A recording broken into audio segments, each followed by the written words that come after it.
สองคนหนึ่งคำสัญญาเคยบอกน้องว่าสิพาน้องย่างเริ่มต้นกันด้วยความหวังแต่ก็พังด้วยความเป็นจริงฝันเอาไว้ที่ปลายฟ้าแต่โชคชะตาให้อยู่บนดินน้ำตากะล้นฝนกะลินหรือเพิ่นได้ยินก็เลยปลอบเฮานั่งเศร้าคือคนสิ้นหวัง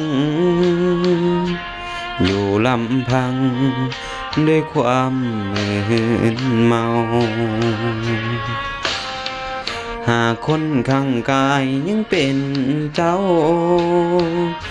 ก็ยังคงเศร้ากล้าเว้าว่าบ่สวงแยกระหว่างทางกับอ้ายสาให้คนข้างหน้าเพิ่นเป็นคน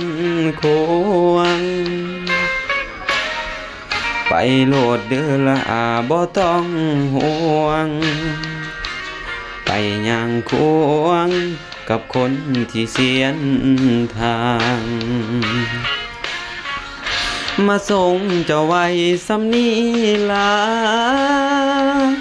ปลายฟ้าให้เขาพายังบ่เครียดบ่ขมบ่จมอีหยังระวังทางอ้ายมีความสุขหลายๆยังดีที่ได้เริ่มต้นให้เคยเป็นคนอยู่เคียงข้างกาย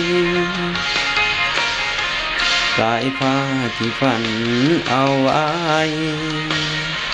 คงบ่แม่นอายสิพาเจ้านาง